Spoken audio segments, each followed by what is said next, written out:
Mesdames et messieurs, bonsoir. Bienvenue dans le journal du PIF2, votre rendez-vous mensuel consacré à l'actualité du projet d'investissement forestier phase 2. Ce soir, nous faisons un tour d'horizon sur les actualités majeures du mois de juillet. Au sommaire de cette édition, nous ouvrirons ce journal avec une mission de vérification et de contrôle des données du plan d'action de réinstallation sur 133 km de pistes dans les agroforêts du projet, une étape clé pour l'indemnisation des personnes affectées avant le démarrage des travaux de réhabilitation. Direction ensuite à Guiglo, où des producteurs relais ont été formés aux bonnes pratiques agroforestières, devenant de véritables ambassadeurs de l'agriculture durable auprès de leur communauté. Nous irons ensuite dans la région du Hambol, où le PIF2 a conduit une vaste campagne de sensibilisation sur le genre, l'inclusion sociale, les violences basées sur le genre, le travail des enfants et le mécanisme de gestion des plaintes sensibles. Puis, cap sur Sainte-Marie dans le département de Grand-Bérébi, où plusieurs producteurs ont été sensibilisés aux bonnes pratiques agroforestières et aux différentes opportunités offertes par le projet. Plus de détails dans ce journal. Puis retour à Abidjan avec un renforcement des capacités des acteurs du projet sur la gestion des risques et des non-conformités à travers le CIGES. Enfin, nous conclurons ce journal avec la première session ordinaire du comité technique du PIF2 consacrée à l'examen des orientations stratégiques du plan de travail budgétisé annuel 2026-2027. Merci de nous suivre. Passons maintenant au développement de ces sujets. La restauration des paysages forestiers passe aussi par des pistes adaptées. Derrière chaque kilomètre de piste à réhabiliter, il y a des communautés et des droits à préserver. C'est dans cette dynamique que le PIF2 a conduit une importante mission de contrôle et de vérification des données du plan d'action de réinstallation dans les agroforêts de la Haute-Dodo et de Sio. Suivant ce reportage de Moubarak Abouladi.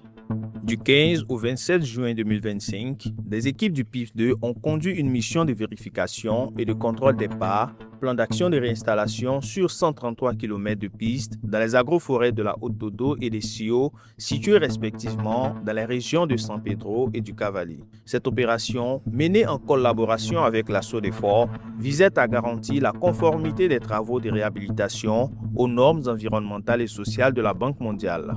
Au cours de cette mission, les équipes ont rencontré les autorités locales, mobilisé les communautés et procédé à des vérifications complémentaires sur le terrain. Cette démarche a permis d'identifier de nouvelles personnes affectées par les travaux de réhabilitation. À travers cette démarche participative et rigoureuse, le PIF2 réaffirme son engagement à développer des infrastructures rurales tout en conciliant protection agricole, des ressources forestières et respect des sauvegardes environnementales et sociales.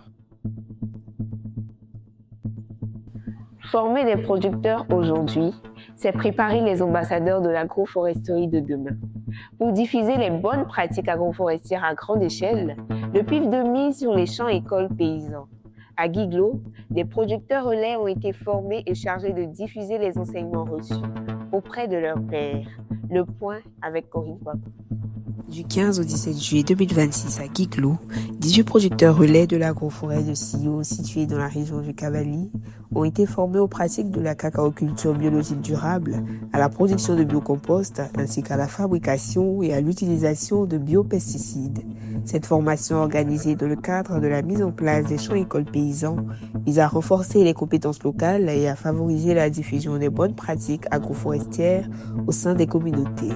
La cérémonie de lancement de cette formation s'est déroulée en présence d'une équipe de l'unité de coordination du PIF2, des autorités préfectorales, forestières et coutumières. À cette occasion, les 18 producteurs relais sélectionnés ont été présentés et dotés de matériel nécessaire à l'exercice de leur mission. Les sessions théoriques et pratiques ont été animées par M. Nko Ambroise, consultant expert en agroforesterie.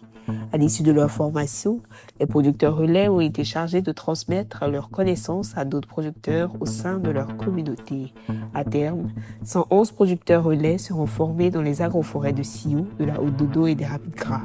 Et constitueront un réseau local de formateurs chargés d'accompagner leurs pairs dans l'adoption de pratiques agroforestières plus durables. À travers cette initiative, le PIF2 mise sur une approche de transmission de proximité pour faire des communautés des actrices de la restauration et de la gestion durable des ressources forestières. Au-delà de la formation et du reboisement, la restauration durable des paysages forestiers passe aussi par la sensibilisation des communautés locales. Dans le département de Katsula, le PIF2 a mené une vaste campagne de sensibilisation sur le genre, l'inclusion sociale et la prévention des risques liés aux violences basées sur le genre et au travail des enfants. Suivons ce reportage de Moubarak Aboulaji.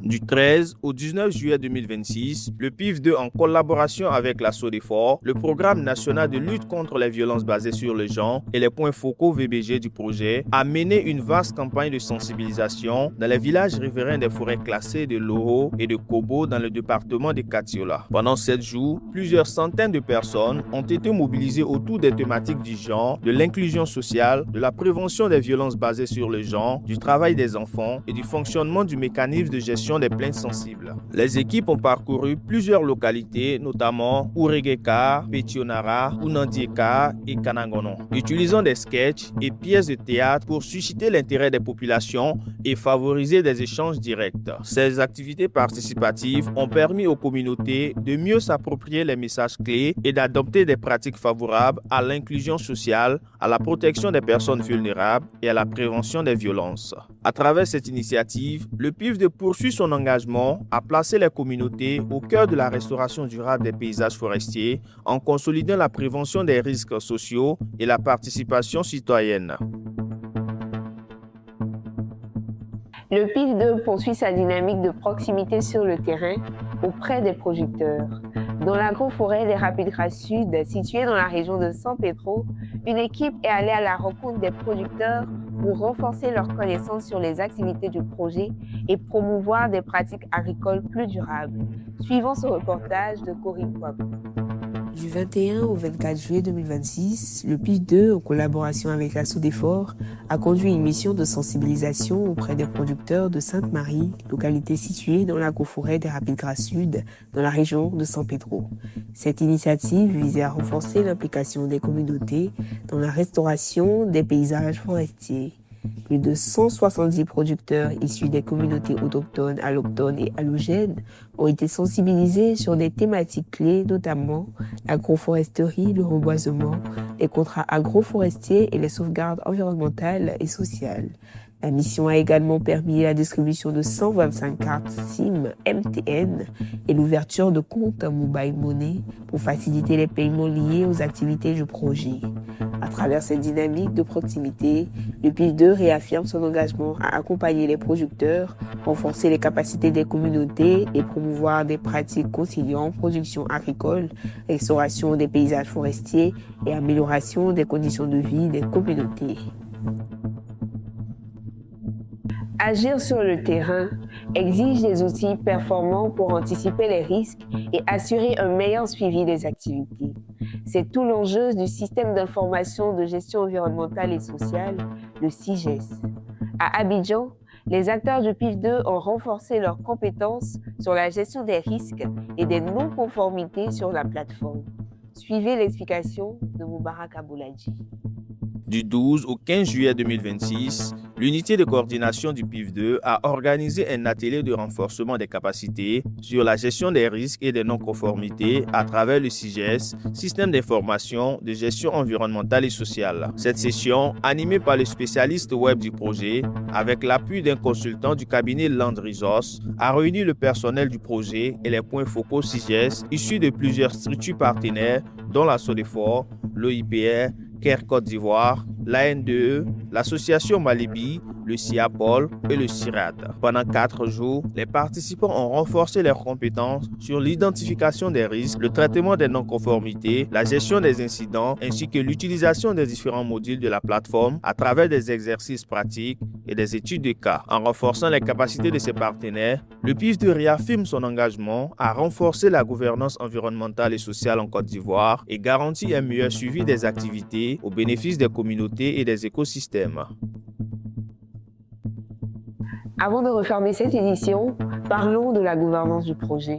Réunis à Abidjan, les membres du comité technique du PIF2 ont passé en revue les résultats enregistrés et défini les orientations qui guideront les prochaines étapes de mise en œuvre du projet. Suivez l'explication de Moubarak Abouladi. Le mardi 28 juillet 2026, le comité technique du PIF2 a tenu dans les locaux de l'unité de coordination du projet sa première session ordinaire de l'année pour examiner les orientations stratégiques du PTBA, plan de travail budgétisé annuel 2026-2027.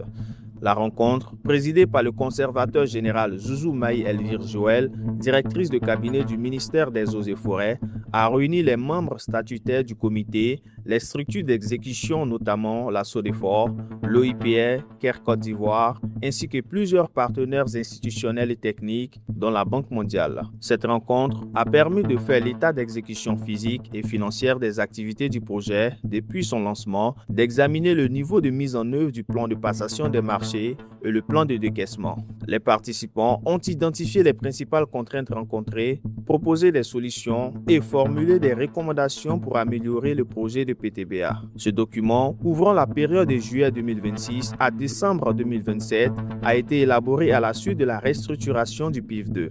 Les recommandations issues de cette session ont permis de consolider le projet de PTBA avant son examen par le comité de pilotage. Cette session traduit la volonté du PIF2 de maintenir une gouvernance rigoureuse et une coordination efficace entre l'ensemble des acteurs mobilisés pour la restauration durable des paysages forestiers en Côte d'Ivoire.